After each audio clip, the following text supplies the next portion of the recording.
Our first session focuses on macro picture of logistics, addressing backward integration, supply chain agility, and Africa and Asia connectivity. As global trade evolves, this discussion will highlight the innovative logistic solutions for the next generation of consumers and industries. I am delighted to introduce our moderators for this session. Mr. Navin Prakash, Director of Global Logistics Solutions. He will lead the discussion with his expertise in logistics innovation and global connectivity. Joining him as co-moderator is Sanjay Vijayawardena, Managing Director of Gex Logistics Sri Lanka, whose experience in the regional logistics and sectors adds tremendous value. Joining him on the panel discussion are esteemed experts who will bring unique perspectives to this session. I kindly request the speakers to join us on stage as I call out their names. Dr. Rakesh Singh, Chairman and Dean of Supply Chain Management Demand Planning Academy and Supply Chain Management Pro Knowledge. Mr. Mario Fonseca, Managing Director, a CWT Global Link.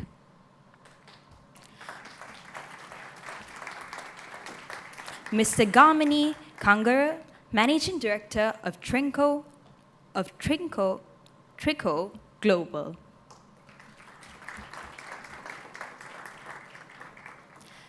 Mr. Albert Endemo, Regional Manager of Gex Logistics, Kenya.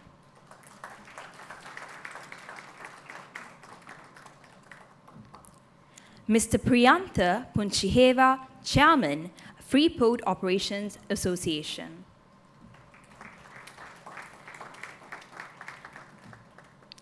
Mr. Biju Ravi, Country Manager of Maersk Sri Lanka.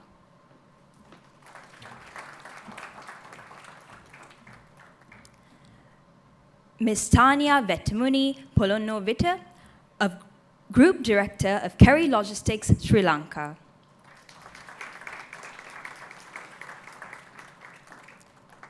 Please join me in welcoming our moderator and panelists to the stage.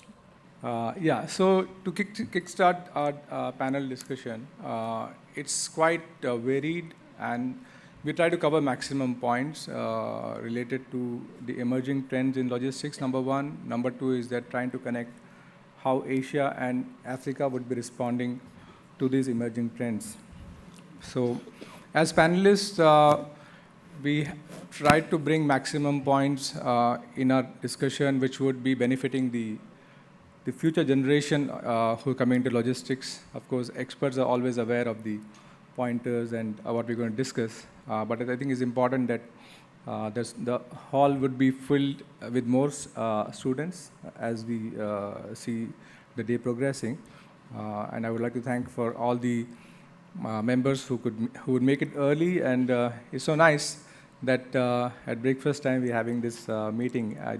Indian working time is 9:30. Sri Lanka is 8 o'clock, so it's pretty early for me. So I should have been wearing my coolers rather than my glasses here because I've still not woken up. But still, I'll try to do my justice coming here. So I've been given responsibility first to talk about the trade in India, what's happening in the current scenario, especially the freight forwarding when they're facing the competitive situation in various forms. So my presentation, so basically in India also is pretty dynamic at this moment of time because everyone's eyes in India as the country is promising a very high rate of growth. So for any player in logistics industry, India looks very promising. So with that comes the competition for the existing players in the Indian market. And Indian brokerage companies been in existence for more than 150 years. They have licenses going back 100 plus years. And they're also facing some kind of challenges, even though they've been in the market for a pretty long time. So this is just for the students, basically, who the freight forwarding company. A freight forwarding company basically plays a role as an aggregator between the vendors or the facility providers like the port and the shipping lines and the warehousing companies. They don't own any assets, but basically uh, they are as a facility provider for the end users. So basically, the roles of freight forwarding company, as we can see, is that they book space with the shipping lines and the airlines for the shippers. So as we can see, most information is already presented here that we also organize domestic jobs and international shipping and delivery and distribution. So freight forward also provides information to the customers which they do not, they have the access, but they make it more digestible for the customer because they just want to know exactly the minor details, the important details that about the shipments. So currently, I want to talk about who is the competition for Indian freight forwarding companies. I think it must be the same in Sri Lanka and many other countries as well, but putting in perspective. The multinational freight forwarding companies in India have been in existence for a pretty long time because our government has a policy of 100% direct investment of freight forwarding companies. So that has opened the market for pretty long time for the MNCs to operate in India. We know about Kuehne Nagel being more than 25, 30 years old in India itself. So they covered a lot of ground, including DB Schenker and DSV, who's into warehousing space. We have companies like Expeditors who have a very good control about on their own FOB market, which is the US and Europe, where the clients want their presence in India to handle their business. So top 20 multinational freight forwarding companies dominate more than 50% of total market in India. That leaving behind only 50% for the rest of the Indian players. So most of the shipping lines also now they start booking the shipment directly for the customers. They open their portals so customer can just log in and make their bookings. Shipping lines, as we know, most of them also have the freight forwarding and buyer consolidation divisions. Complete logistic arm, they also are a competition to the Indian freight forwarding community. We also have the emergence of online portals, basically the aggregators who provide these services as new players in the market where they want to show that they are a little different from the traditional freight forwarding companies because digitization is the way to go ahead, and most of the customers also want to explore these options. Yeah, and one of the competition for the competitors is the shipper, their own customers. When the customers go directly to the shipping lines and the airlines and make the bookings, they lose the business to the airlines directly. So somehow some customers even aggregate their cargoes with other shippers and they negotiate directly with the shipping lines and airlines. So that also reduces the market size for the existing freight forwarding companies. NVOCC and LCL consolidators usually were very much focused on their own line of business. Like NVOCC is basically what we call an Indian term. NVOCC means a box operator, an SOC box operator. Globally, NVOCC means LCL consolidator. So as the business has grown across, but it is also shrank for particular specialized business that you are doing. So everybody wants to do something different, add more verticals into their business. So even NVOCC started doing freight forwarding activities. LCL Consolidated also started doing the FCL and air business. So again, it adds to the competition for the traditional freight forwarding companies in India. We also have digital marketplace in India where you don't need an office, you just need an account on a social media platform like a Facebook or a WhatsApp group where you can start publishing your rates and services and certain customers. It reaches the customers because they have data and customers approach them for rates, and if the rates are happy, they're happy with the rates, then they go ahead and book the shipments with them. So these are, again, an emerging competition for the Indian freight forwarding community.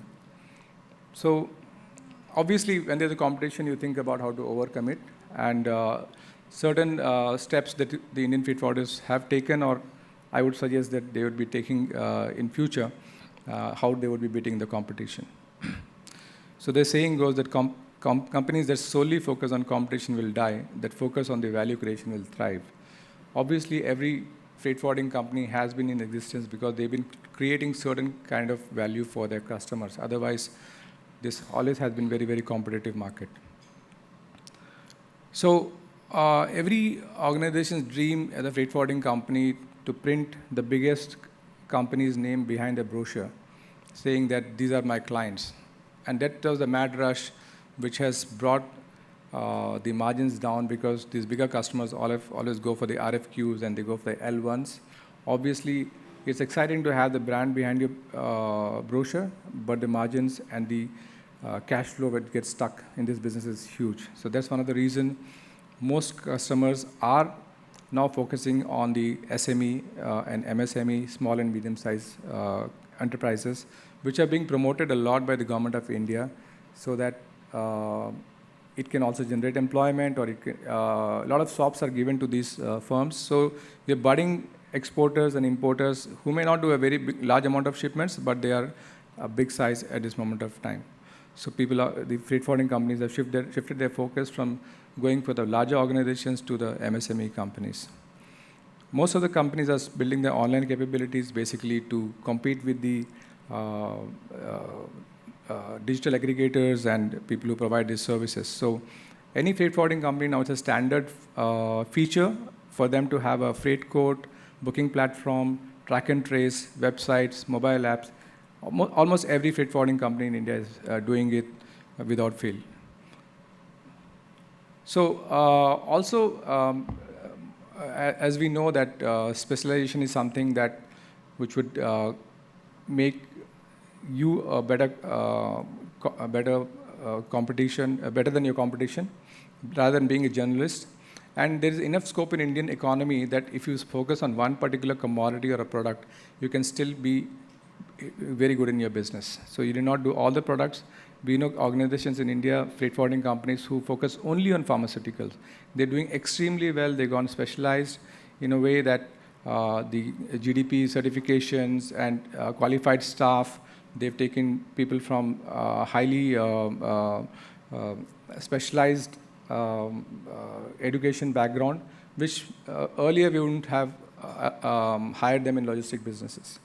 But companies who are focusing on pharmaceutical, cold storage and movement, project logistics is one of the features that companies that India have budding a lot, because India is doing a lot of industrial projects in and out.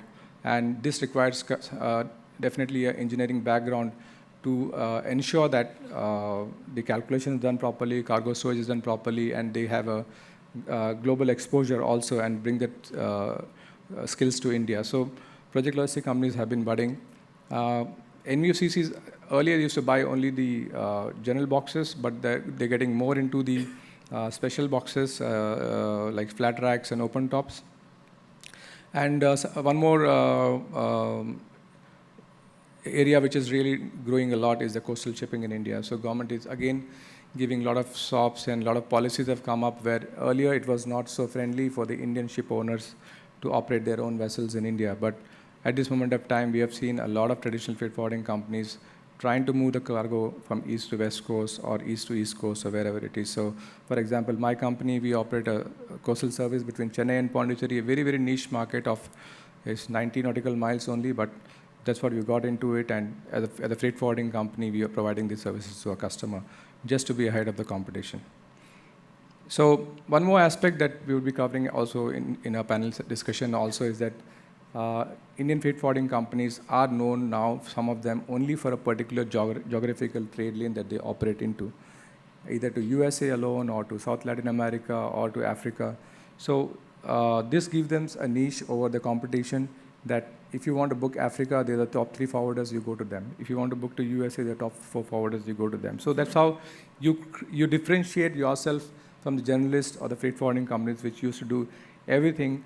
The saying of one-stop shop, that doesn't hold any ground at this moment of time. You have to be a specialist to beat the competition. Yeah, warehousing distribution. Now, most of the companies are investing in their own warehousing distribution, so that everything is under their own pipeline, because some customers do not want it to be outsourced.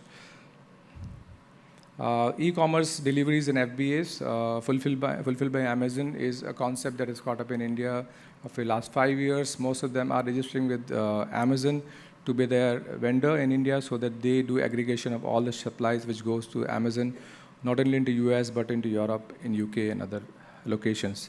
It's again a specialized business for Indian freight forwarder community to explore into to differentiate themselves.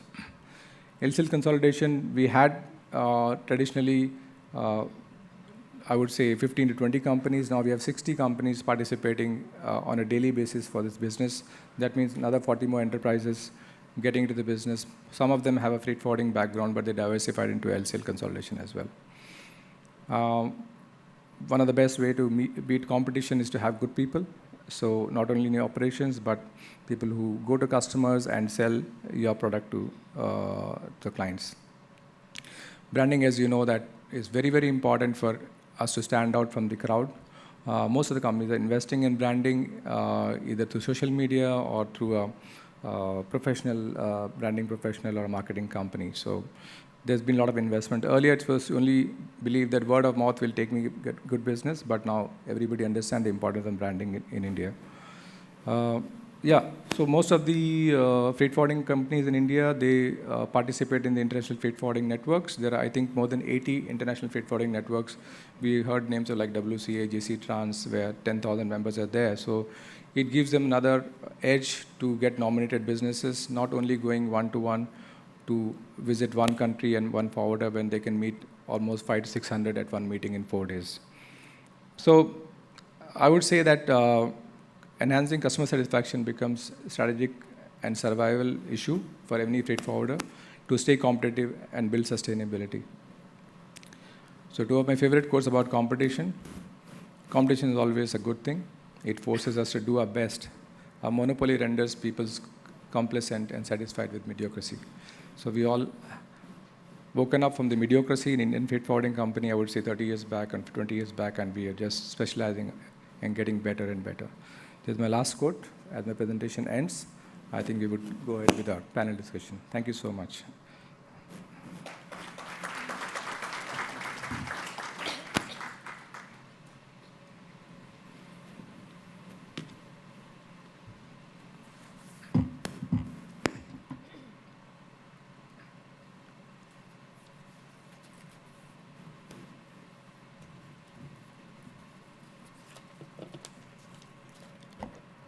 So I take the pleasure of introducing our panelists to you. I will make it very brief. Mr. Mario Fonseca, CWT. He's been in shipping at the age of 17, and he's in now. So I think now he's only 18. So, so he's been running his company for the last 24 years. He's the MD of GlobeLink. They offer more than 60 direct services as LCL business across the world from Colombo. I have one, Mr. Biju Ravi. I know him when he was from Maersk, when he was 22 years old, because we are ex-colleagues from the same organization. So, Biju has been in Colombo for the last 1.5 years as heading Maersk Sri Lanka. He's been with Safmarine and Maersk for the last 18 years, previously with his stint in PIL and Ecoline. Ms. Tanya Punawala needs no introduction in Sri Lanka. So, entrepreneur, Group MD of IAS Holdings, local JV partner for Kerry Logistics in Sri Lanka, and the first female chairperson of Sri Lankan Logistics and Freight Forwarding Association. Mr. Priyanta, Chairman, Freeport Operations Associations, Director, CEO, Haley's Free Zone. He has over 3 decades of experience in logistics industry. Sorry.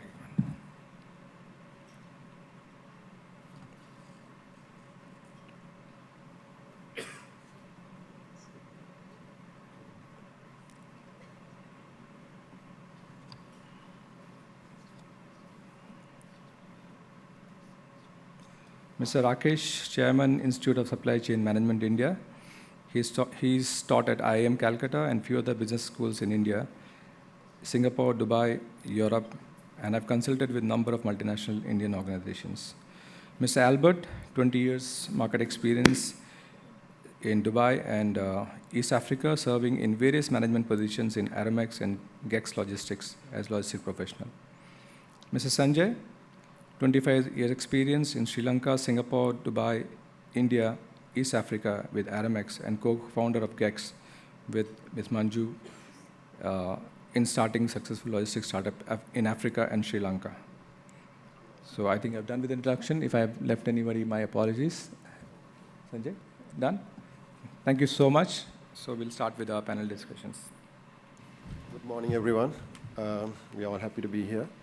Gamini is a veteran, and he's from the long founding Trico Logistics, so he's been in the personal effects market, so he's joining us in the panel. I know Gamini from Dubai. So we are going to start with the first session. There will be 7 questions to the panelists. Naveen, can I even invite you? So first question to the 19-year-old Mario.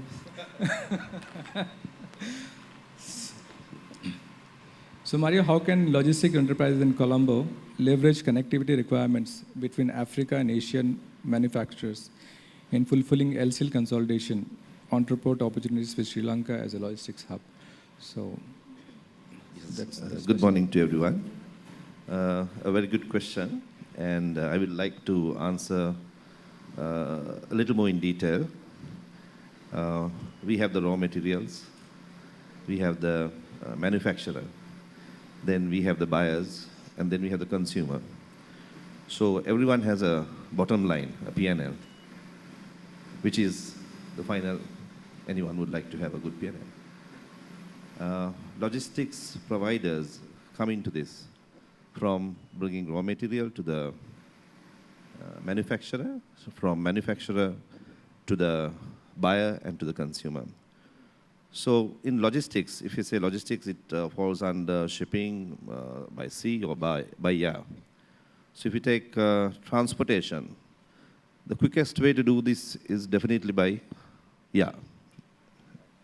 Very costly. And then it comes to sea routes. If you have a good connectivity, a short transit, and a competitive freight, it's always good. Each of these legs. The topic here is connecting Africa with Asia.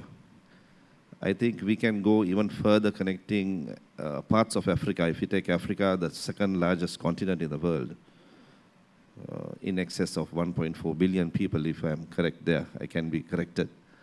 The economy is booming, many of the countries, and there is potential for all modes of transportation to Africa. We have South Africa, East Africa, West Africa, and definitely North Africa.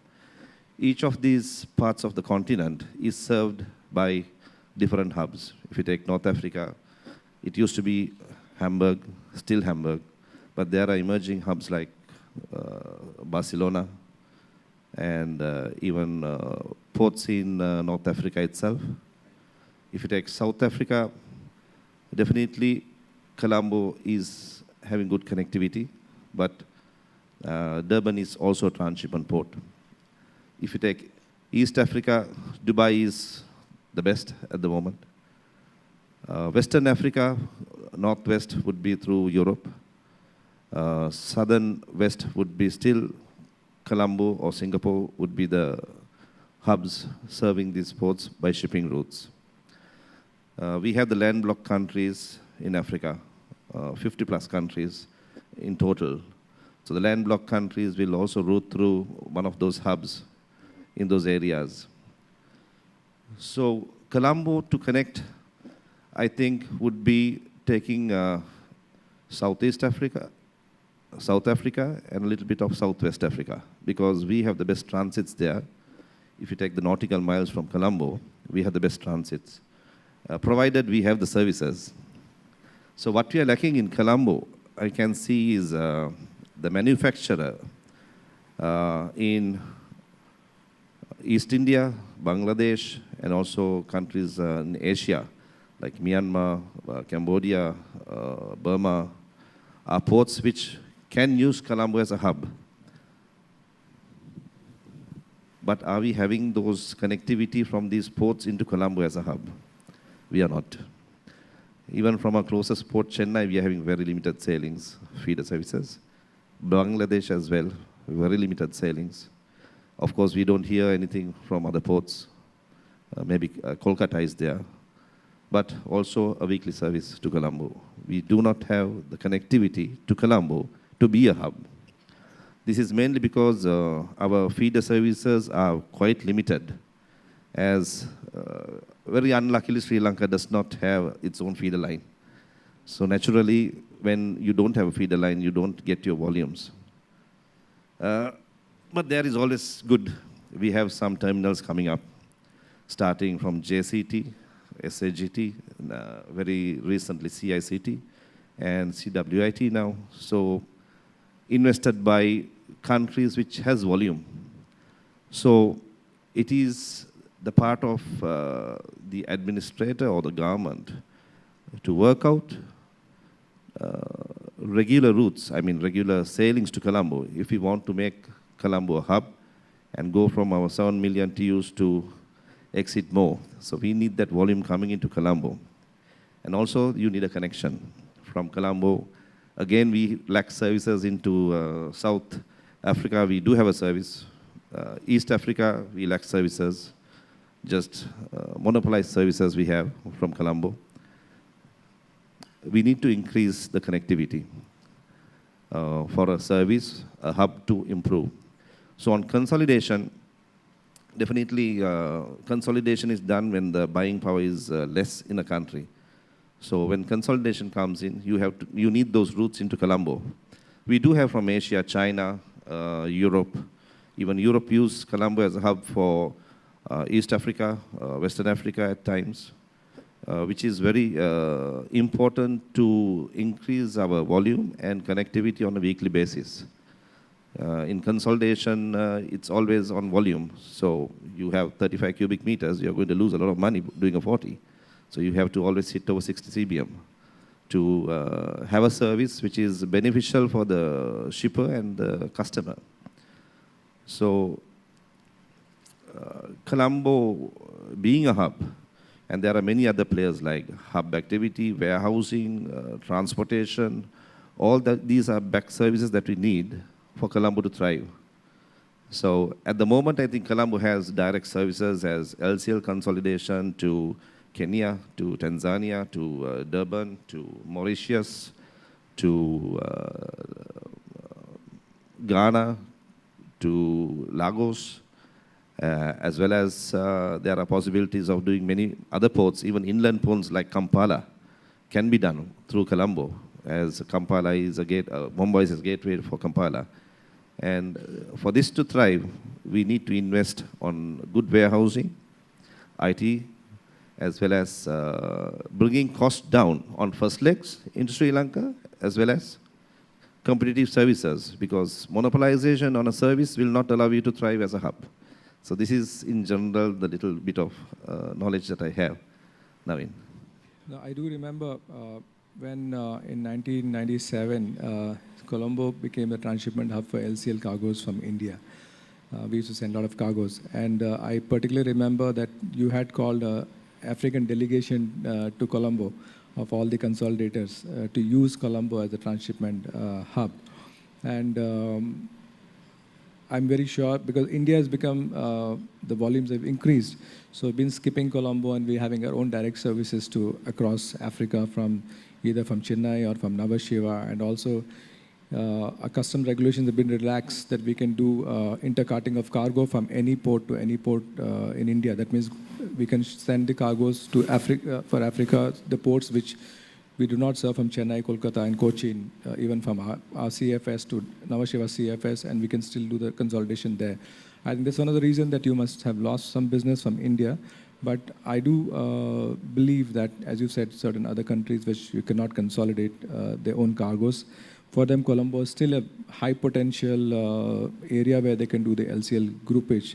And you coming from a CWT group, which got headquartered in Singapore, they themselves do not have any cargo.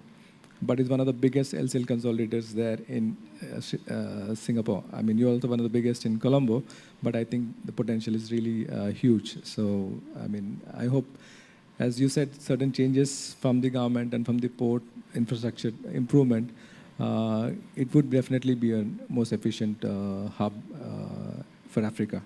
So, thank you so much, Mario. My question to Ms. Tanya now is, basically about these small and medium enterprises in Asia. How can these SMEs in Asia and SMEs in Indian subcontinent exploit the opportunities of emerging markets in Africa? So if you'd like to throw some point on that. Hi, thank you. Good morning.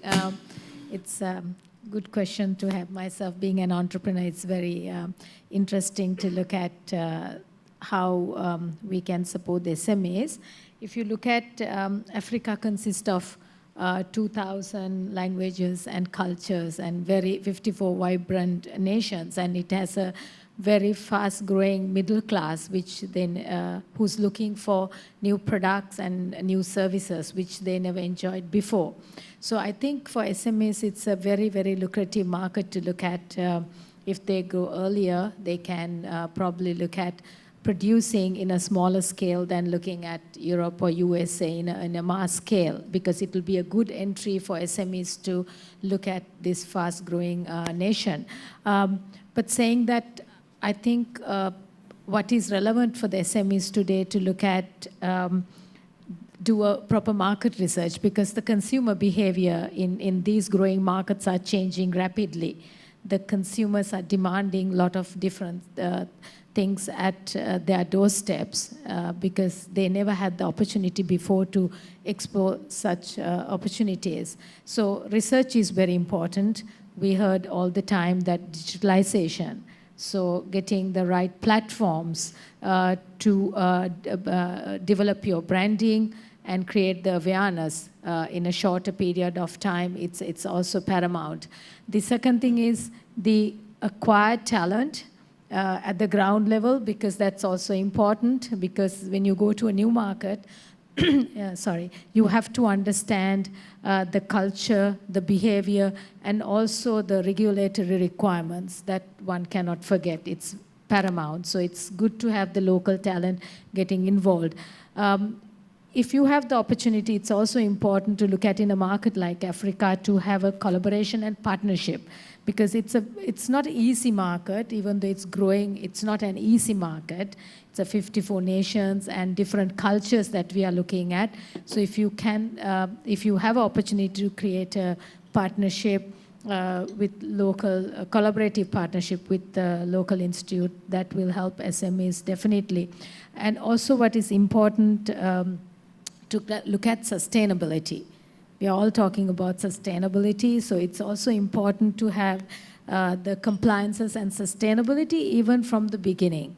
And so that will give the leverage of you to create a brand that is sustainable and with a longevity, and give a brand a good image as a SME to get to the next level and to other growing markets.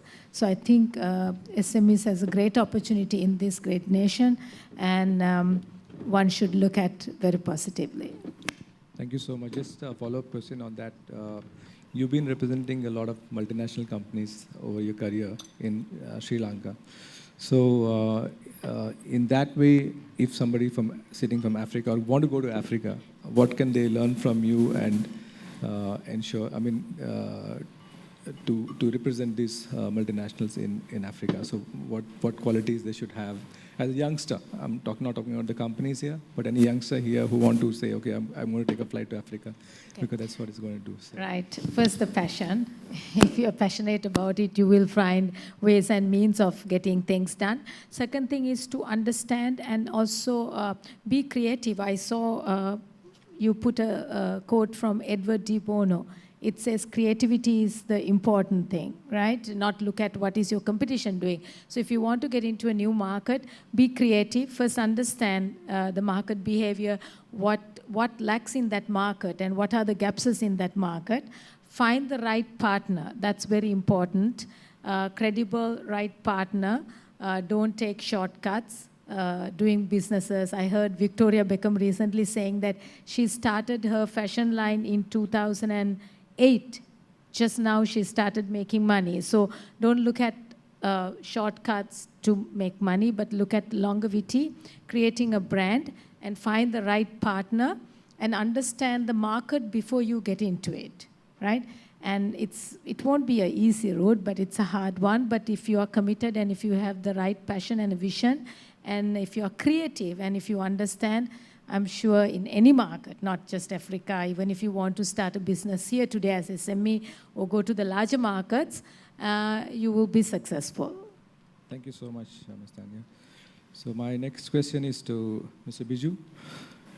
Biju, we know that Africa is, I wouldn't say behind Asia, but I mean in terms of Asia has been limelight for a pretty long time now. Africa is coming into limelight in terms of economic growth.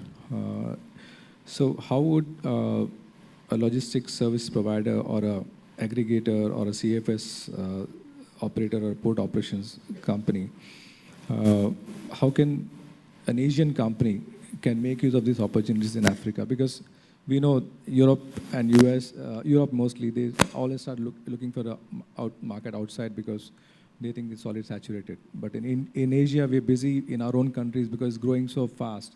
But do you think somebody can take a look at Africa also? If so, then what should they be doing to make use of the opportunities there? Thank you, Naveen, and good morning, everyone. So just before going into Africa, I just want to a bit talk about the SME bit, which Tanya said. And why I say this is also in my previous portfolio in India, I had the opportunity, a part of my portfolio was into SME BCO. And I have worked with the Indian SME BCOs very closely, and they really have a lot of pain points, and the government has to come forward and help these SME BCOs. And I've seen several policies which Indian government has taken, and now we have seen the growth, and they have a substantial contribution towards the GDP of India as of now. So I think it is very important in Sri Lanka as well, because I can see here also there is an opportunity for a lot of SMEs to grow.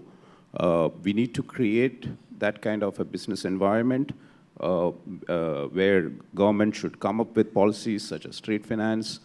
Commercial banks play a big role in SMEs. Not every SME has a physical collateral to keep before starting the business. So I think, and especially into emerging markets like Africa's and such, I think that can be a great opportunity for the SMEs in Sri Lanka to grow there. Now coming back to your question, I mean, of course, yes, Africa is definitely an emerging market right now. And what we are seeing from Asia to Africa is it is a two-way volume movements, right? It's not only a one-way street. And I think we need to get a few basic things right. Of course, the port infrastructure has to develop. Automation needs to happen. A lot of digital integration is required at this stage in Africa especially. So I think what Asian integrators can do is, of course, there are already a lot of players who are there, who are investing there in warehousing or better CFSs, e-commerce business. There's a lot of joint ventures which has been happening of late there. So there's a lot of things which is already happening. And it's also worthwhile to see how we can take the learnings from the Asian or South Asia market where they have seen successful growth between these two countries. So I can give you an example for India. India does a lot of business with Africa, and of course there is a lot of activities and a lot of policies being done in the last few years, and that has really boosted the volumes between these two countries. Another point from a shipping line and feeder operators perspective, I think we need a lot more feeder operators, feeder vessels between India and Africa. So you can create a hub in South Africa, in Durban, or East Africa, in one of the ports there, and West Africa. And there can be a lot of cargo which can move not only to these areas, but also connect further. And I think Mario also touched base about it. I think this is super important. And we have already seen that success with the South Asia into Colombo as a hub, right? Indian East and West Coast vessels coming down here. There's Bangladesh vessels, there's Pakistan vessels coming in here. So I think that's one way to look at it, how with the geopolitical situations and how the dynamics of shipping is changing, how can we really get these new networks or the new opportunities built with these lanes, which will 100% boost the businesses between the Asian countries, and especially even for Colombo, it will be a good. Another point is how do we integrate the whole business thing? It was talked this morning by one of the colleagues. I think that's the key piece today, because today the shippers, what I'm seeing is with the younger generation of shippers coming in, they don't want to be bothered about how the logistics work. They want to grow their business. And they want to leave this logistic part to the experts and professionals. But today, the biggest pain point and challenge, what I have heard from the shippers or customers is that some of them say that we don't get a solution provided end-to-end by one person. So sometimes they might have to go for trucking someone else, custom clearance somewhere else. It's a very basic things. Of course, there are a few companies who are doing it, but it also depends on how the economics work as well. So I think that's something we need to look, and it's not only about giving cargo from door to door, but also what value adds can you do. Colombo could have been a much bigger hub, not only for transshipment, but how do you do value adds at the port? Today, we said about it, Singapore, Jebel Ali, Hong Kong has done it very successfully. But if you look at the strategic location which Sri Lanka has, it can today, especially in the today's scenario where the vessels are going via Red Sea and it's taking almost 15 days additional transit, if these consolidations, these value adds can be done in Sri Lanka as a hub, shippers and consignees can save up to 4 to 5 days in the transit. And which is, for a garment, if you ask a Decathlon or a Marks and Spencer's, companies such big, for them, even a day of transit saving is huge in their entire supply chain value. So I think those are the things we need to look at, what we can do as a hub also, and connecting. And these can be for many cargoes, like we have Africa's cashew coming into this part of the world, right? India and Vietnam. Now, today there is no value adds done there. And believe me, there is a lot of opportunity there. A lot of these cashews are high sea sales, where sometimes the cargo goes to the country and ends up sitting at either the port or the CFS for months together, creating huge detentions. Now, if as a hub, Sri Lanka can provide a detention in transit, which can be much lower for these kind of cargo. So there is multiple opportunities in multiple commodities which can be done in Colombo itself. But I think overall, Naveen, it's a super emerging market. It's the right time for the Asian integrators to get into that market, provide that infrastructure, support. They have a bit of infrastructure. How do you enhance it? How do you connect or bring the digital transformation or digital integration into that? And then from there, it can be picked up and gone.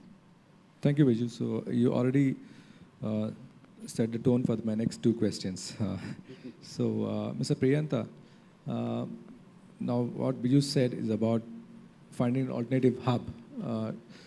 Basically, with the Ukraine and Red Sea crisis, that shipments were moving via Europe, and the transshipment hubs like Jebel Ali or Mediterranean ports. So is there a way that we can find new routes, especially to connect between Asia and Africa? So if you'd like to throw your light on that. Thank you, Naveen. Good morning, everyone. As everyone knows, Ukraine crisis and the Red Sea crisis have impacted hugely on the overall international shipping industry and the trade. There is no doubt about it.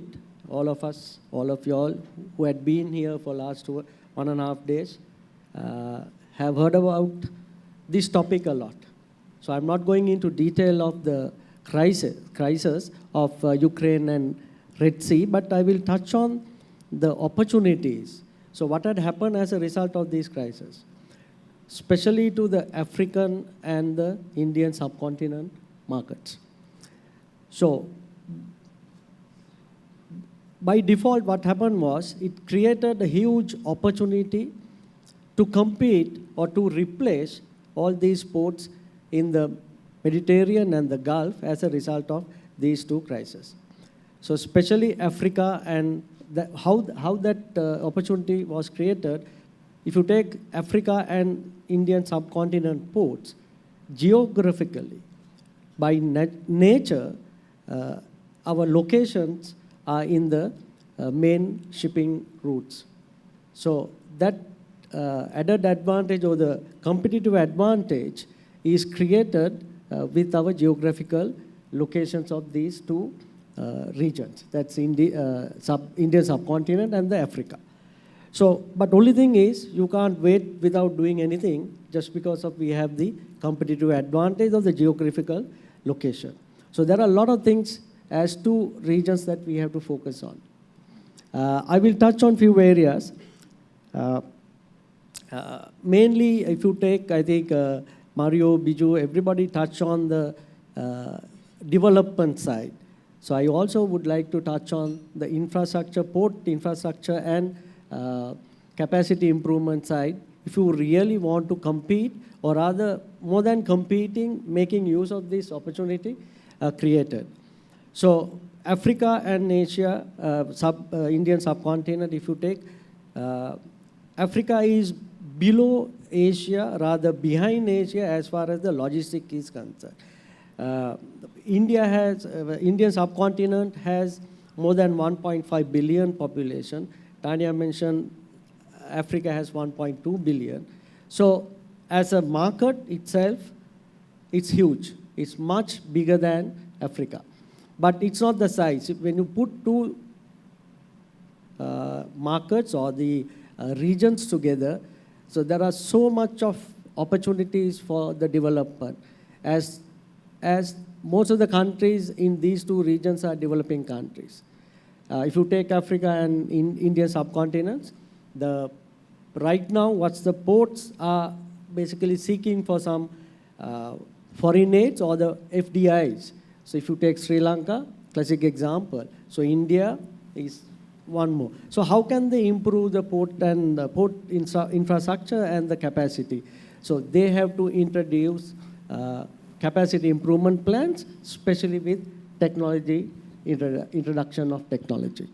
Especially the manual or operational work currently taking place in all these ports. So they have to introduce technology, especially automated equipment, then of course the digital tracking and so on. So one more area I would like to touch on as two regions. That's our area, of course, the implementation or introducing or establishing free zones, free trade zones and logistics hub operations in these two regions. Biju very correctly said there's a huge opportunity for these two regions to, I would say, I don't like to use the word compete with other ports, but of course it is a competition. We have the added advantage, competitive advantage over all areas. So free zones and India has already started. There are special economic zones. They have identified several ports under this scheme. Sri Lanka has identified 5 locations in the country to promote this concept. And also, Pakistan, Bangladesh, India, Sri Lanka, all these countries are trying to promote this concept. How are they going to do that? So building up, putting up large facilities as logistics hubs and providing warehouse and logistics services. The other area that African and Indian subcontinent regions could focus on reducing the risk factors in these ports. As you know, especially in Africa, when all these main shipping lines have to call, they have to pay a massive insurance premium due to the risk factors. So if you want to attract more shipping lines, vessels to these regions, you have to ensure that you are mitigating these risk factors. Also, the insurance premium. So lastly, there is one more area that we can focus on. That's one of the most important area as two regions or as one region individual separately.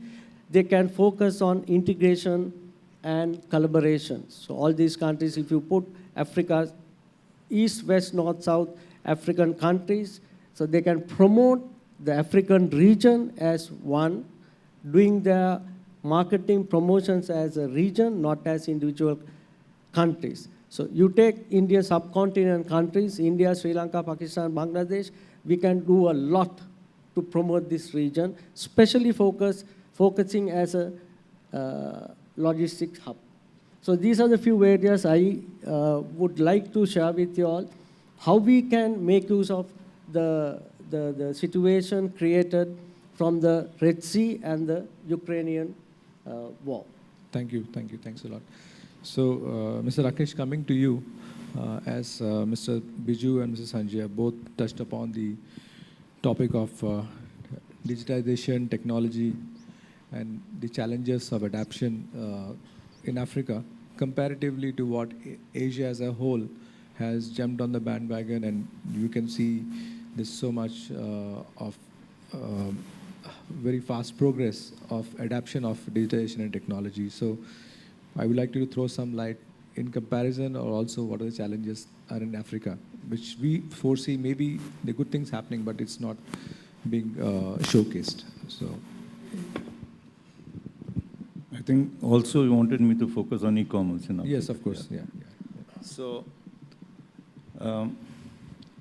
I think we see a very strong natural partnership with Africa for the Indian subcontinent.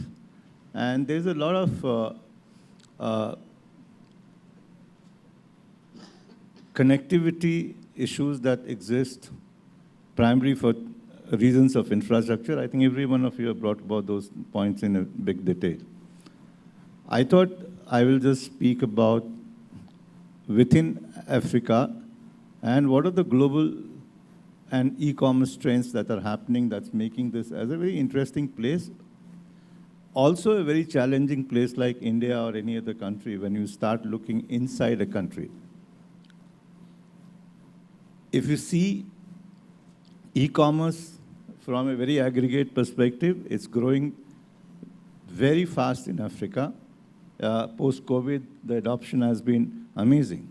But as Tanya said, there are 54 countries constituting this. And if you really segment Africa, you find few countries doing extremely well in terms of adopting to e-commerce. And there are so many which are just starters. So if you want Africa as a whole, you will have to look at Africa in a very different perspective. Secondly, like Indian subcontinent, the challenge is there. As we integrate in terms of trade, what we will find is that there's a fast-growing saturation for the city, e-commerce adoption, moving beyond to smaller cities. Like India, we have Tier 1, Tier 2, Tier 3 cities, and Tier 4 cities. And if you move across the city, you see a very vibrant e-commerce happening. But when you look at in Africa, you find that three factors that are driving is one, youth adopting technology. Second, growth in some of the countries. And third, I would say is, the desire to reach the last miles and ability for people to really do well only because of extensive urbanization that's taking place. Now, these three factors are driving growth, but they are disparate across. How do we look at e-commerce? And what is the share of e-commerce in the total? That's very essential for us to understand within the economy. And e-commerce is hardly anything of the total commerce that takes place in Africa. I won't go into the numbers, but what we see is that the rate at which e-commerce has grown is significantly, around 63%, 64% if you aggregate on a weighted index of the trade. How this has grown? Very focused to the cities, very focused to cities, ignoring the larger segment in the smaller cities and the rural markets. And Africa is quite similar to India in that sense of the term. So if you look at why the growth is happening, urbanization, even this year, IMF says that the Africa as a whole will grow from 3.7 to 4.1%. That means when the whole world growth rate is sticky, Africa is showing some growth. and there's showing some potential. But if you look at the constraints for e-commerce and then analyze Africa, you find it very important because in more underdeveloped markets, I think there is an unknown possibility and opportunity of e-commerce driving development and e-commerce attracting larger businesses from India or anywhere in the world, because if e-commerce starts seamlessly reaching last miles, then everybody has an opportunity to deliver their product to the last mile, for, making actually Africa a very strong center for attraction for the global markets, and especially as we have advantages in terms of understanding those markets, as our markets are quite similar. It will be amazing to see that this trend happens. First is cash on delivery. I think that's the biggest constraint. Jumia, one of the players, a dominant player operating in 11 countries, had to really provide an EMI for e-commerce. I'm just saying EMI for e-commerce. And that that is a flexibility. A lot of us say, oh, a flexible way to penetrate a very difficult market, but it is also a constraint. Look at India. A seamless Jan Aadhaar mobile jam has reached every village, and I can tell you that the dynamics in which e-commerce is happening in India is even unforeseen.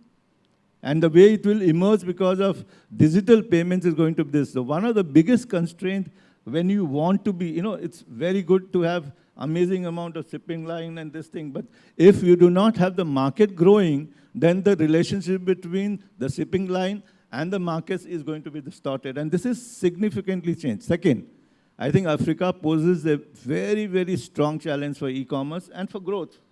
That is, even today, the national address system is in a jeopardy. It's so underdeveloped that I think I will say, oh, greenhouse in Lagos on the streets, so, and behind this, and I'll start finding 5 greenhouses around this, and it complicates delivery. It's no more that way. You need to build up a national or continental address system whereby your reach can be reached and your Google mobility, all mobility apps can be easily used. So there is a constraint to the use of that particular app. Ports, they are decongested. Technology and automation can actually help to a little. And I think there is a huge amount of investment that needs to be done in ports and airports. But leave apart this, when you look within Africa, you see the road system, road transportation, multimodal transportation. They're all in jeopardy. I think they rank, and all of the 54 countries rank very low in the LPI index below the line. That means cost of intra-Africa and inter-country is very high in that particular market. Logistics players are very, very fragmented, amazingly fragmented within. It's one way to secure a container and another way to reach the last mile. With a fragmented logistics players with no address system, I think there's a need for a strong delivery strategy. And I think one of the ways to do is that to understand how local players can be useful. If you see Seva uses its all the services and a very strong investment in technology, scheduling, routing, network planning, optimization, all of them with the help of local players, and local players, because in the absence of an address system, they are able to provide the delivery. And this kind of partnership and collaboration for this market is very important. In sum, I would say that there are larger supply chain challenges that we foresee for any global trade to happen. I think the trade lanes will be redefined not only from the source, but also from the destination once we start understanding the bottom of the pyramid market, which provides an amazing opportunity for e-commerce and hence aggregation of businesses all across an inter-country cross-border e-commerce. Cross-border e-commerce is also fragmented by one thing.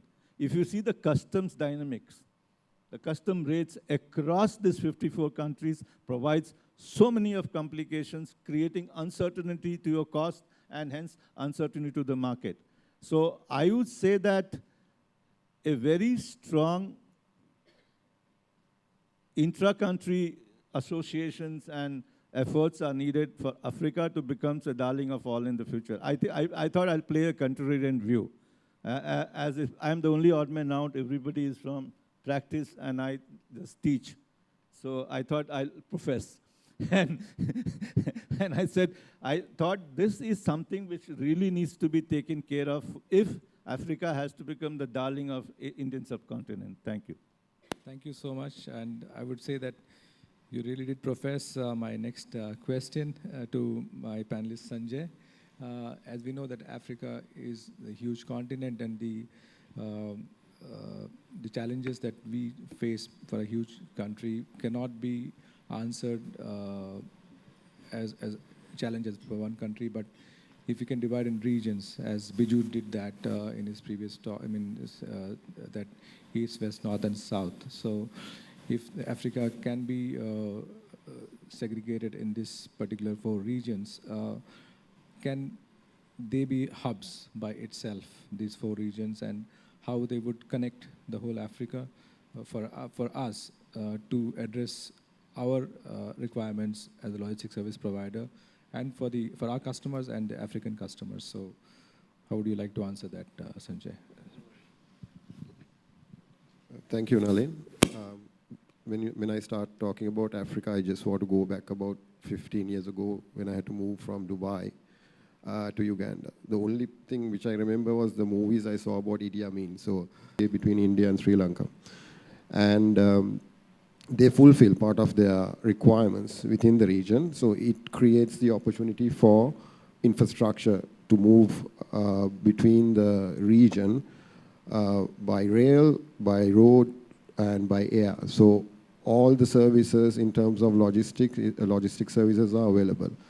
And most of the infrastructure also goes into inland locations. So basically so many emerging countries, emerging economies are there, so you need to really focus on how to get the goods delivered to these locations.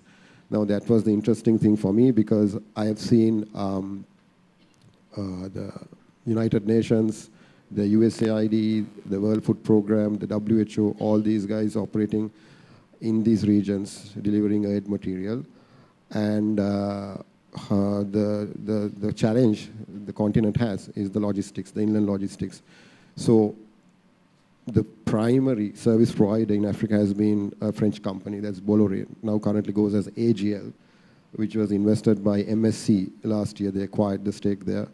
And then few forwarders like DHL, Global Forwarding, and then recently I saw Siva. So it's a market where there are not many players. And as I think everybody rightly said, that we need to know the challenges of Africa. So you need to study the whole region. So the opportunities in terms of the transport and logistic business is that they need a lot of expertise for the local entrepreneurs. The people I met while traveling, some people think that Africa is poor. They are not. They have a lot of money which they are at their disposal. So example, one partner which we signed up in Tanzania, he has almost 500 trucks. He's over $100 million. But the guy doesn't have an ERP system. So in fact, our ERP service provider in Colombo, a company called Gensoft, I introduced them to this company, and they were very happy to see the IT infrastructure which we can provide. So if you take the services what they require are in various fields. It can be in education. I must thank Rohan. Rohan trains all our people from Africa. We bring them down here, and it is very useful. Plus the IT infrastructure which we have in Sri Lanka. I know a company called Interblock. They are doing all the banking systems in Uganda. And I know all the hydropower companies in Sri Lanka who are invested there, all the big names. And then I have seen lately, about last 2 years, so many people moving over there to do various businesses. So you can see that apart from India and China, who are key investors in that region, as well as the US and the European Union countries, we have a lot of opportunities which we can provide for these requirements. So this is also derived by the simple reason that the population growth is the second largest. And then you have the economies also after colonization, they have all got independence, maybe the last 40, 50 years. So they find that there is a lot of value in their countries in terms of the minerals and the resources and the agriculture and so on. So they do the coffee for Starbucks, they do the oil for Total, tallow oil, British Petroleum, and then, of course, you have the commodities like the coffee, the cocoa, the fish, and then you have the meats and so on moving out. And it's actually an agriculture powerhouse when there is this current food crisis for the world. So obviously there is industrialization, and then you have the e-commerce, and plus the infrastructure which you need in those countries. So everything combined, there are opportunities for everybody within Africa and outside that region. Naveen, thank you. Thank you, Sanjay. So you shared opportunities in Africa. Definitely excites a lot of organizations outside Africa to enter Africa. So my question is directed to Albert. You might be compelled to share some trade secrets with us, because you're sitting in Africa and you can teach us or tell us how, as a foreign company, we can come to Africa, foreign logistic company, come to Africa, and what should be the do's and don'ts, and how we can be successful. Thank you, Naveen, and good morning, everyone. So, depending on the model which you want to use when you're entering Africa as a shipping and logistics company, there are so many factors that come into play. And I just want to echo what Tanya said earlier, that when you're entering into African markets, it's very important that you do a detailed research. And that research will now give you an idea of the market conditions in that country that you want to enter. It also gives you an idea of regulations in terms of government regulations. It will give you an idea of, what to expect once you enter that market. Now, partnerships, joint ventures, and whether you want to start from scratch, all of them, they are good. They have their advantages and disadvantages. For example, if you want to partner with a company that is already established and has been in the business for quite some long, there are advantages that you enjoy. Because this company has been there, then they will help you to navigate the challenges that come with regulations, documentation, and all that. And you find that companies that have been in that business in Africa for such a long time, they have a cordial or good relationship with customs officials and other government agencies. So if a company wants to enter any market in Africa and they decide to go the partnership way, it means that they stand to gain in terms of taking advantage of the already existing relationships in that country when it comes to government agencies. However, one of the challenges that you are likely to face when you go the partnership way is maybe the differences is in management, because you might come with your management style and you find that the other person in Africa has a different management style, so there might be some friction along the way. But partnership, definitely, I will advise, and I'm going to give practical examples on that. Now, when we come to joint ventures, if you are a company that is looking forward to sharing risks, sharing resources with already existing companies, you can set up a company independently, but then, join another company that's already in existence on a joint venture kind of model, whereby you are going to share the resources that are available. And I give an example. For example, in Tanzania, Jex Logistics, the company I work for, which is headquartered here in Sri Lanka, we are on a joint venture model with a company in Tanzania, which has a capacity and trucks over 300. So this has helped the company grow quite fast because we set up just about a year ago. But for the last 1 year, we have seen great progress because if we have anything that needs to move within Africa, within the region, the guys come and they do our transportation. If we need something to be cleared, let's say some containers to be cleared by sea, they do our clearance, and we do the freight forwarding from whichever part of the world. So it has really worked for the company so well. And when you go to the Kenyan side, we are in a partnership kind of model with the company, one of the companies there, which has been in the business for over 20 years. And the relationship has been good in terms of they know the rules, they know who to approach whenever there's a problem in customs and all that. So these things have really helped Jex Logistics to continue growing. And now, if you want to start from scratch, that one also depends on your long-term goals as a company.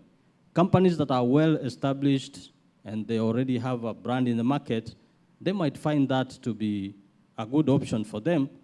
But then the most important thing, I believe, is that whichever model that you decide to use when you're entering into the market, you must always integrate the local population, the local talent. Because Africa, and I'll talk about it much later, the population is young, over 60% of the population below 25 years, and these are fired up people that have entrepreneurial spirit, and they are looking for opportunities, companies with a very clear vision, companies that will give them a platform, give them training and development, and career progression. So when you enter into the Kenyan market, you have to have all these things in mind, and whichever model that you decide to use, ensure that the local people are involved, because then they will give you a clear penetration in the market and help your company to grow. So you are very much welcome in Africa. Thank you, Albert, for sharing the insights of making our presence in Africa. Last but not the least, Mr. Gamini, for patiently hearing all of us. And I would like you to rather conclude the session with your observations, whatever you heard from all the panelists, especially keeping in perspective, again, Sri Lanka as a country, how it can, we spoke about Asia exploiting the opportunities in Africa, India, but I want your perspective as Sri Lanka, and you can be more detailed as well, because you've been quiet for such a long time. I want to hear from you. So, thank you. Good morning, everybody. I kind of focus myself to Sri Lanka and for freight forwarding industry and developments. As a person who have seen port back in late 70s, where the containers were discharged with ship gear. That was the 20-foot and 10-feet containers. Then I saw the birth of JCT in early 80s. Then I saw the birth of Jabal Ali. So Sri Lanka, as a geographically, we are in an excellent position. However, we miss the development further after JCT. So with that, the freight forwarding also start limping. Now, after about 25, 30 years later now, we have expanded our terminals, deep sea terminals. Larger vessels can come to Colombo now. Then as freight forwarders or logistic operators, our role is to be logistic operators, as we say, develop the LCL hub, which I would put this way. We need to start MCC cargo, multi-country consolidations, bring them to Colombo, and then rework with the local export LCL and find destinations other side of the world, like Antwerp, Singapore, and whatnot in Europe also. Even today, most of the LCL cargo coming down to Africa through Antwerp. So Sri Lanka, as we are focusing on Africa, we have to have a LCL MCC hub. That is, will generate more cargo, and also Sri Lanka can be more competitive on these LCL rates. But we are not mainline operators, we are just freight forwarders. I'm talking from that point of view. So government, the customs, and the port operators have to develop a plan and assist private sector freight forwarding logistic operators to have their infrastructure developed close to the port or outside the port, and give grant, permission, licenses to develop these hub operations, LCL hub operations. So we are already a transshipment hub operator. The main lines being containers, they offload in Colombo and they pick up and they go out. So as a country, we don't have that kind of capacity to run a main line. So we can offer is the LCL. The infrastructure getting built up. So I would like to see, and I would focus Sri Lankan side, freight forwarders, logistic operators, to think on that angle and move forward. Because we were talking a lot about Africa. We don't manufacture anything that much to send to Africa.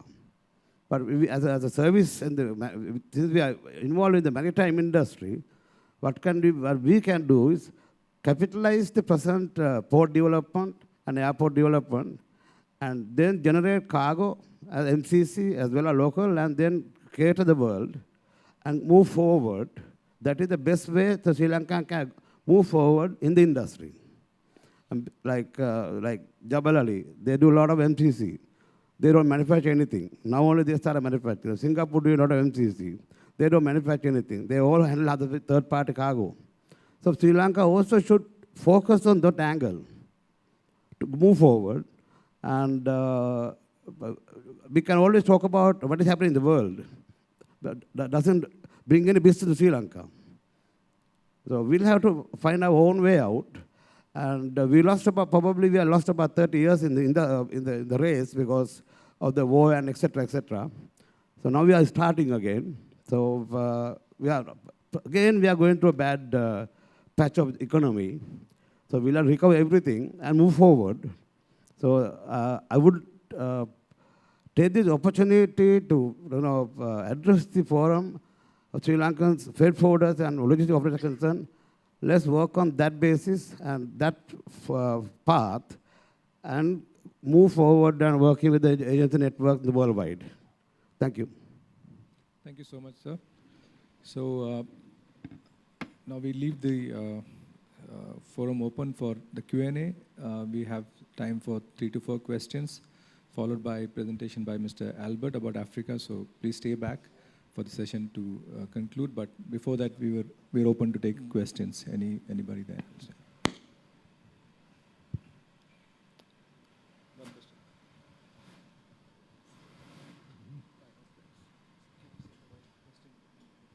We open for questions. Somebody want to ask a question?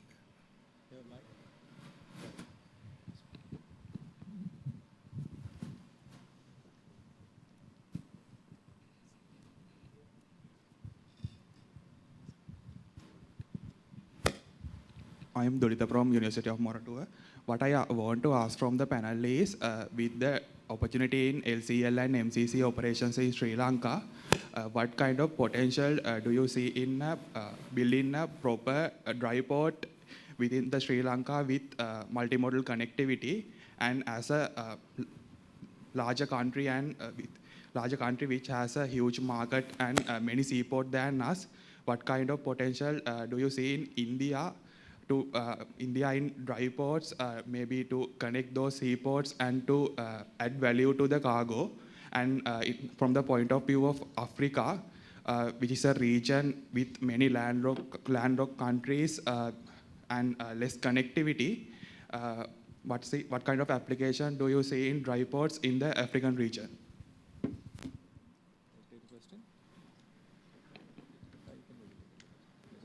I think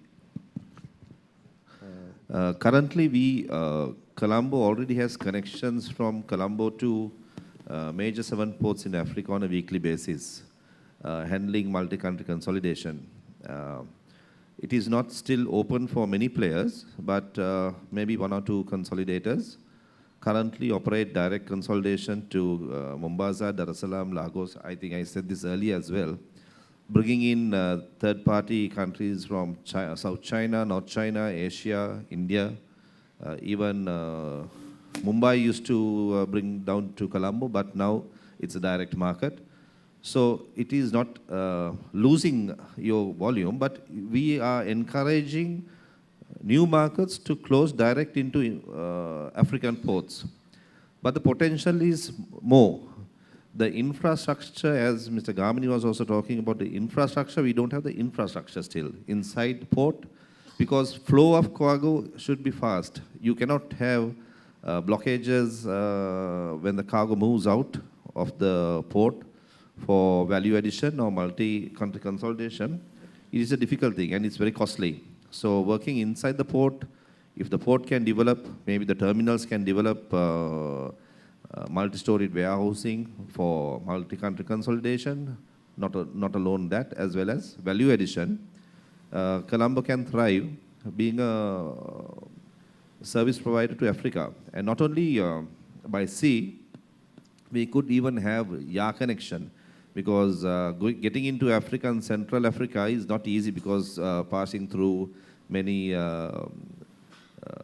customs, border control, it is not easy. So, but by air, if Sri Lanka can look at as a hub for sea to air, would be a fantastic advantage, because if you see the flight hours to East Africa or Central Africa would be less than 8 hours. If you take Western African ports, it will be like 12 to 14 hours. So I think it is a good potential if we really brainstorm and find an opportunity to further broaden our services. Sanjay, you want to take on this? Yeah, just to answer on the, what to add on to him, yes, until recently we had a flight from Colombo to Nairobi on Sri Lankan. And during the time of the operation, there was a huge movement of foliage and cut flowers coming into Colombo and moving to Australia.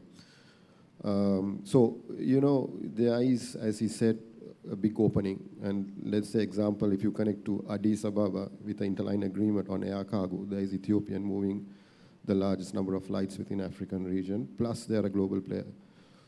So, infrastructure, you were talking about infrastructure. You have Matale Airport, the Colombo Airport expansions. So all those can be utilized for this, let's say, for a country strategy. And regarding the entreport, we actually work with Punji on these things. We collaborate with other forwarders in Colombo. There is an ARC opportunity, plus also like warehousing. We also work with companies like Spectra. So there's a lot of ways the forwarding agents and the current Sri Lankan companies can make use of the requirements moving into West Africa or East Africa or even southern part. And also, if the maritime business booms, then ships also will be calling here. The ship supply business will also, you know, benefit. So those are the opportunities if we focus on what you said. Thank you. Yeah, any more questions, please? Yeah, there you have one more.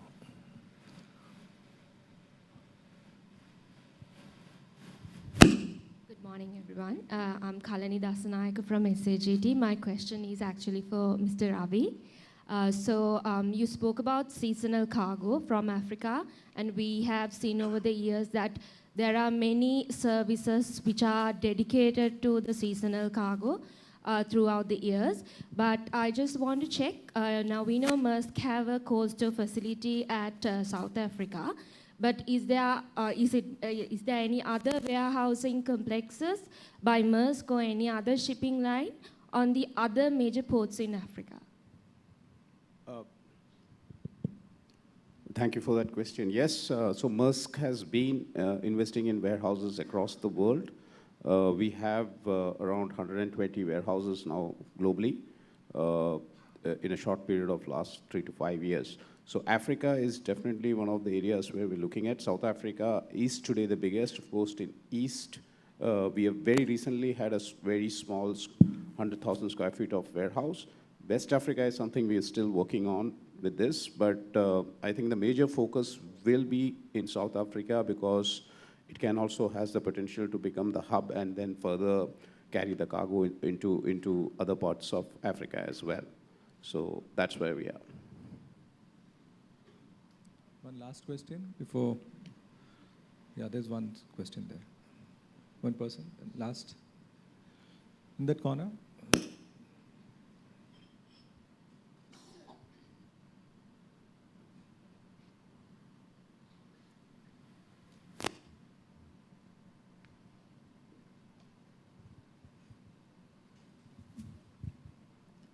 Good morning. This is Kavita from KDU. I'm an undergraduate. So my question is, there are many ports available in our region that are expanding daily, and they are posing a direct threat to the Colombo's dominance in transshipment. But what we have to remember is that Sri Lanka, Colombo, we are facing financial constraints, and that might hinder us from focusing on value-added services like advanced warehousing, multi-country consolidation, things like that. So what are the other areas that we can focus on, remembering that we do have financial constraints that we are facing? Okay, so I can take that a bit. Of course, anybody else can. I'm sure there will be a lot of foreign investors who are interested in developing these kind of facilities in Sri Lanka. So it has to do with a lot on how the government sets up those policies and how the private sector can help Sri Lanka in building these infrastructures, whether it is the MCC inside the port or whether it is building a new port altogether. The capacity needs to grow in this part of the world. We have seen ports coming across India, but I would say it's never a threat. It's only going to complement. And I feel the overall export and import business has been growing as well in the last few years. And if you've seen in the last 10 years, 2014, when CICT came, it had additional volumes within a very short span to increase it, and then SAGT, and then now CIC. So if you see the graph, which has gone up in the last 10 years, it has definitely, the capacity has gone from 1 million to 7 million, and it's almost full now. So I think this will be a continuous growth story, which will happen. Investments, it's up to the government how they open it up. Yeah, value addition is not a freight forwarding or logistic business, it's a different business. So there are lots of permission we need to go through to get the approval from the government. So in the freight forwarding industry, I mean, the names have changed from freight forwarding logistics with the time delivery and all, but the same thing we keep repeating. So value addition is not a part of freight forwarding industry. But we need the infrastructure developed at the port or outside the port with the government and authorities' permission, expand the logistics side as well as the MCC side. That is the key I can see as a forwarder where we can move forward. Thank you so much. Yeah, one last question. Yeah.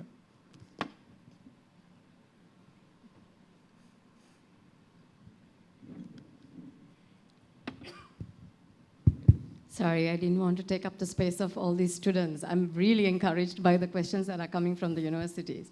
But I just wanted to take up this issue of value addition. Sorry, let me just introduce myself. I'm Amali Rajapaksa from World Bank. Just to take on the issue of the logistics centers, we've talked about multi-country consolidation, value addition, all of that. So I think it's very clear that you need infrastructure in place. What is preventing you from getting this done right now? Is it the lack of capital, the lack of involvement from the government, or is it just the fragmentation of the industry itself? So we can have an outsider view and one insider view. So I think Mr. Gamini is excited. We have got stuck is number one is the capital. Number two is the permission the levels of the government, how much they're controlling it, the bureaucracy basically. That's bureaucracy plays a major role. And surrounding Colombo, the infrastructure development cost of land is very, very high. So it cannot be, it's very hard, even if we invest, say for example, last month port advertised 4.5 acres land near the port access road. They wanted minimum 200 million rupees per year as lease rental.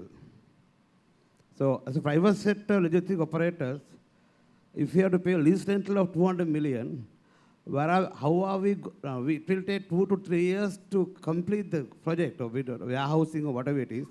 So by the time we sell generate the first invoice, we have spent 600 million rupees. So from then, how do we make profits and recover the capital? These are the major obstacles we are having in Sri Lanka. We need to address, because government is keeping lands, and they are quoting exorbitant amount of money for a lease rental. I also checked with logistics park near Keralapetia, again owned by SLRD. They want 500,000 rupees per perch for 30-year lease. So they put the businessman out of the sequence. Thank you. Thank you so much. We don't have space for any more question and time, so I would request, I want to thank all the panelists for their comments and their valuable inputs, and the audience for the patient hearing. We will conclude the session with taking a picture on the stage. Then we'll leave the stage for Mr. Albert to make his presentation about Africa. Thank you so much.